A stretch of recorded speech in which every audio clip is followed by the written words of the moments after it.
ქართულ ხალხს ძალიან უყვარდი მაგ პერიოდში, ეხაც უყვარ ხარ.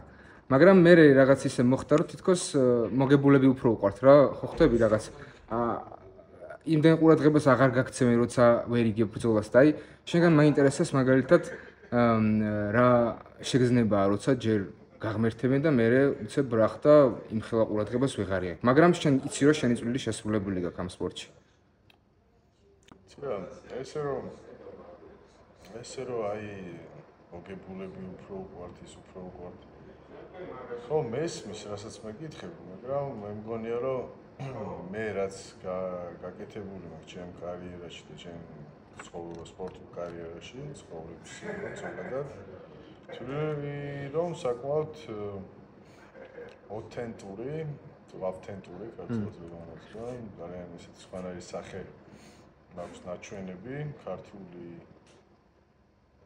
ქართული სახე, ვფიქრობ რომ მაყურებელმაც ეგ კარგად იცის და საკმაოდ დიდი სითბო და სიყვარულს ვგრძნობ ყოველთვის. პირიქით მე ძალიან მიყვარს სხვა სპორტსმენებიც, ნებისმიერ ჩვენ სფეროშიც ჩემპიონები გვყავს უკვე, სხვა მაგარი ბიჭები მოდიან და ვთვლი რომ ჩემი რაღაც წვლილი შეტანილი მაქვს ამ სპორტში, ზოგადად ქვეყნისთვის, ქვეყნის ცნობადობასთვის და აი ძალიან მიხარია მე თვითონ და რაც მიზანი მქონდა რაღაც ეტაპზე გაკეთებული მაქვს. წინ კიდევ დიდი გეგმები მაქვს, მაგრამ ამ ეტაპზე საკმაოდ ბედნიერი ადამიანი ვარ, ესეთი სითბო და სიყვარული რომ აქვს ხალხისთან.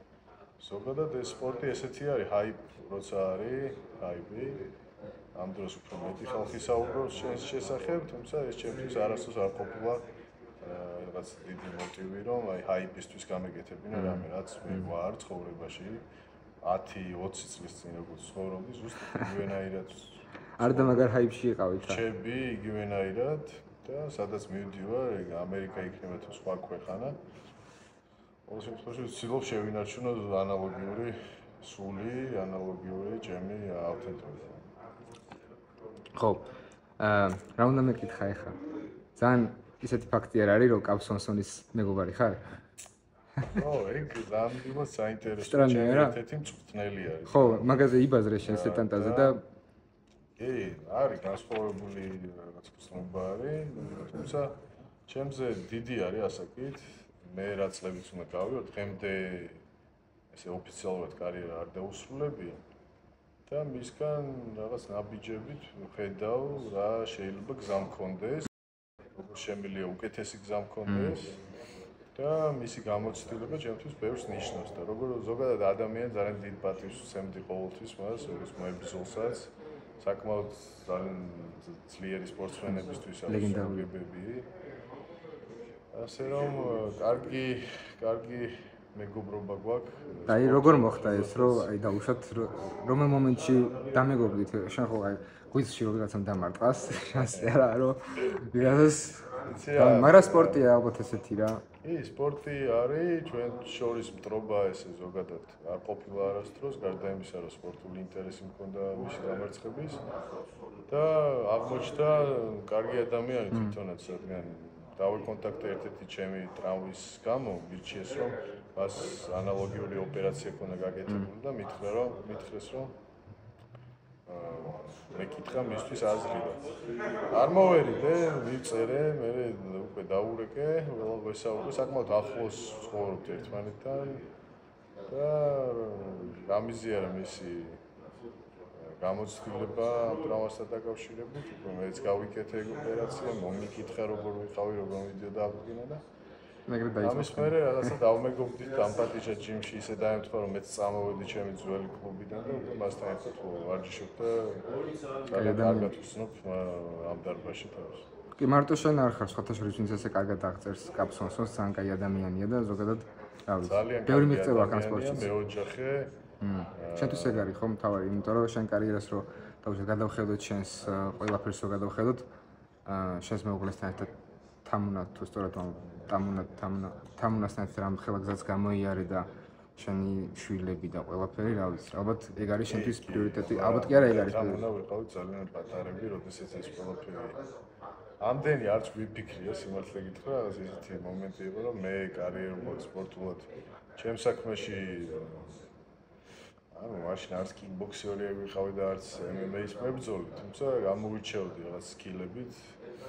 ნიჭიერი სპორტსმენი ვიყავი და მინდოდა ფულის, ასე ვთქვათ, ოჯახის კარიერულად შედგომა და ახლოს რა სპორტიც იყო, ჯერ კიკბოქსინგი ვიპოვეთ. ამ უნდა იყო პირველი ადამიანი, ვინც ჩემ დამეხმარა ჯიმებთან, ჯერ მოძებნაში, კონტაქტში.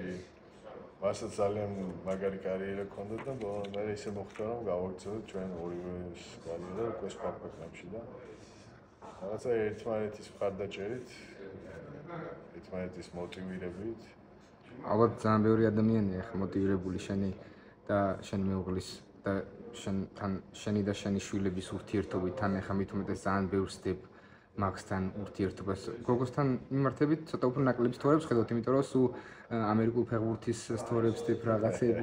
კი, ამხნევებ ძალიან და ძალიან მაგარი როლ მოდელი ხარ ყველა მამებისთვის, რა უნდა გიყურონ და უნდა ისწავლონ, აი შეიძლება წიგნიც დაწერო, რომ როგორ უნდა იყოს კაი მამა და ყველა უნდა წაიგო, ყველა ქართულმა.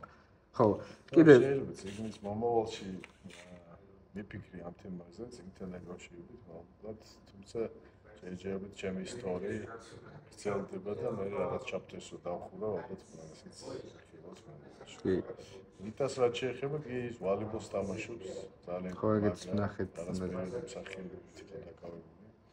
ეხლა ესეთი თინეიჯერული ასაკი ერთ და ჩემგან სტორების დადება ძალიან დიდ პრობლემას წარმოადგენს, ასე რომ პრომეტი თავისებურობა უნდა, თავისთვის ყოფნა უნდა. ძალიან ჩართული მის ცხოვრებაში. ძალიან მაგარია და რა ვიცი, კიდე ერთხელ გეუბნები, რომ აი, კაროჩე, ჩემთვის ხარ როლ მოდელი რა, მე როგორიც დაუშვებ მინდა რომ მომავალში მამა როგორიც მინდა რომ ვიყო, ჩემთვის ეგეთი ხარ და ძალიან დიდ პატივს ვქცევ მამისთვის რა, პირველ რიგში ადამიანურად. მეორე ხა სპორტის მხრივ არ ვიცი, აი ამ ფეხებს რამდენი ადამიანი ყავს. ერთმანეთის რა, არც მინდა მაგათი სახელების ხსნა. ერთი იყო ჩემთვის, რა ვიცი, ძალიან უცნაური ოპონენტი შენი რა, რივეირა რო იყო თუ გახსოვს, დაბალი ტიპი რო იყო. რაღაცნაირი. რაღაც დანაშაულიზნება არ ქონდა მაგას რო ცემდი? ისე როგორ მოხდა, ერთი დღით ადრე შესთავაზეს ბრძოლად დღენახევრით და და წონიდან ამოვიდა. არ ქონდა საკმაოდ კარგი რეკორდი, თუმცა მისთვის იყო შანსი ის, რაც ჩვენ ყველას გვინდოდა, რომ UFC-ში მოხვედროდით და არ შეუშინდა ამ შანსს, მოვიდა, ჩამოვიდა, წონა ჩააბარა, მაღალ წონაში იჭრობა საკმაოდ რთულ მეტოქესთან და ერთი წამით არ მიგწვნია მასში შიში, თუმცა ძალიან ბევრ მებრძოლთან მეჭუბია და უმეტესობასთან შიში, თუნდაც ბარბოსასთან, სხვა ძალიან ცნობილ მებრძოლთან და ირვინ რივერა, რომელიც იქ უბრალოდ იმისთვის იყო, იცოდა რომ წაგებული ბრძოლა იყო, მაგრამ მისი მაქსიმუმი უნდა გაიკეთებინა. ამ ადამიანს ძალიან ვაფასებ, სხვათაშორის რამოდენიმე დღის წინ მას მესაუბრე კიდეც. იმდენად ვაფასებ, თუმცა თავისი მენტალური პრობლემები მასაც გადახდა შემდგომს. ხო, ну ამ სპორტთან დაკავშირებით რა თქმა უნდა, მე თავიდანვე დიდი რესპექტი მქონდა, იმიტომ რომ არ დაიდუხა რა, ბოლომდე გაწევბოდა და შენც მეთქი აი მეტაკი გამეთქი. თან ხო არ ვიცოდი ხა შენი მენტალური ის როგორი იყო და რომ მივხვდი რომ მენტალურად ძალიან მაგარი იყავი, მე მან დამწყნარდა. აი მენტალურთან კი არა, უბრალოდ აი ვიზუალიზაცია თუ ქონდა მაგსთან ბრძოლაზე რა, იმიტომ რომ ჩემი წარმოდგენით ყოველთვის შენ რო იძახდი მაგს ისეთი სიყვარულით უყურებდი ამ ბრძოლის შესაძლებლობას, რომ 100% დარწმუნებული ვარ, წარმოდგენით ქონდა როგორ გათიშავდი რა. 100% დარწმუნებული ვარ, რომ მიფიქრია, რომ ეს ბრძოლა ჯერჯერობით არ გამოვიდა. მომავალი კიდევ წინა ის ნახოთ რა მოხდება, ასე რომ ესე წარმოდგენით ბევრი რამე შეიძლება წარმოიდგინოთ. ამ ეტაპზე წარმოდგენის და ეტაპის მაგ ისეთი რომ კარგად უნდა აღვიდგინო ჩემი ჯანმრთელობა, იმიტომ რომ ძალიან არ მსურს მომავალში ბრძოლა გავმართო ისე რომ რამე ტრავმა მაწუხებდეს, რაც საკმაოდ დიდ ჩელენჯს წარმოადგენს, თუმცა ჩემი ცხოვრება ჩელენჯებია და ასე. და როდის შენი აზრით როდის გაქვს შემდეგი თამაში? ოღონდ თამაში სპეციალურად. ოქტომბერს ვფიქრობ, რომ კარგი თვე იქნება, სექტემბრის ბოლო, ოქტომბერი, ჯერ მაინც რეაბილიტაციას გავდივარ. ერთ-ორ კვირაში უკვე დარბაზში შემიძლია რომ სრულფასოვნად გავაგრძელო ვარჯიში და მე უკვე დროის ამბავია ფორმაში როგორც ვიქნები, დროს არ დავკარგავ, ეგრევე დავმართებ წავალს. მადლობა.